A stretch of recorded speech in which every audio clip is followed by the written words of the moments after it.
Hello and welcome back to UAE TV. Please like and subscribe to channel to get further videos directly in your inbox. Qantas is cutting 6,000 jobs and raising $1.3 billion to survive the pandemic.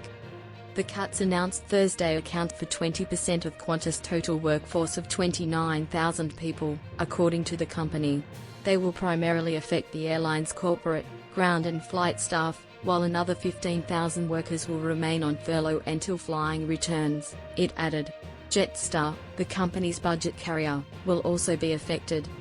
The airline is also making drastic changes to its fleet as part of a broader, three-year plan to help its business recover from the historic slump in global travel.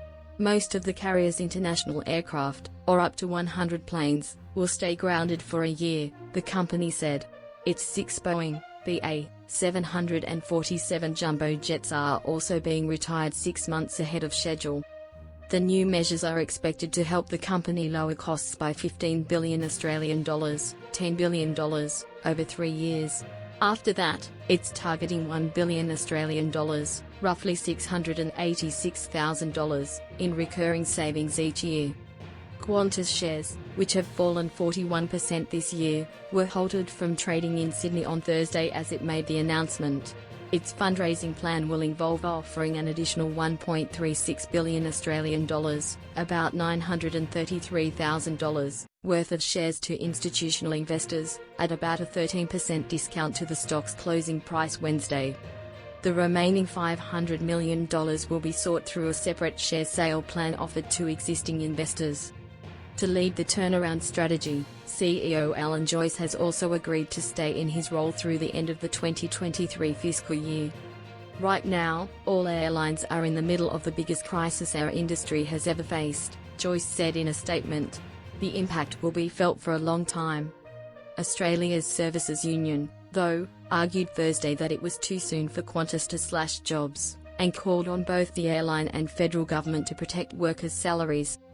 This announcement by Qantas is premature, the group said in a statement.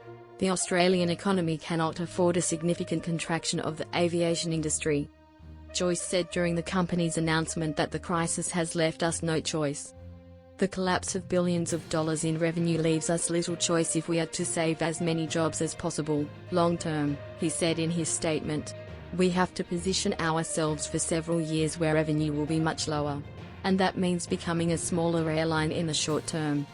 Qantas had already severely slashed its flight capacity as the pandemic wiped out demand for travel. And last week, the airline cancelled most of its international flights until October. Qantas' main local competitor, Virgin Australia, is also fighting for its life. In April, the Richard Branson-backed airline filed for voluntary administration after failing to receive the government support it asked for. It's now fielding bids from parties to take part in its restructuring and eventual sale.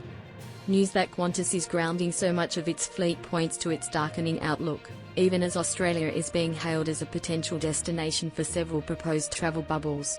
Australia's flagship carrier has said it has flights scheduled in the coming months to accommodate a new arrangement to let passengers travel between Australia and New Zealand. The government of Fiji also announced earlier this week that it was planning to create a travel bubble with Australia and New Zealand. But it's clear that international travel is likely to be stalled for a long time, Joyce said Thursday. He cited a prediction from the International Air Transport Authority, which has estimated that it could take more than 3 years for global travel to return to pre-crisis levels. There is one glimmer of hope. Australia's domestic travel market is showing signs of life as lockdown restrictions gradually lift around the country. Qantas has said that it is seeing increasing demand for travel within Australia. The company's domestic passenger numbers within the country doubled last week to 64,000 people. Authorities in Australia are also expected to lift state border closures next month, which Qantas expects will help boost local travel even more. Once that happens, we can get more of our people back to work, Joyce said. Thanks for watching Universal Information and Entertainment TV. Please like and subscribe our channel for more updated videos, news, information and entertainment. See you in next video. Stay tuned.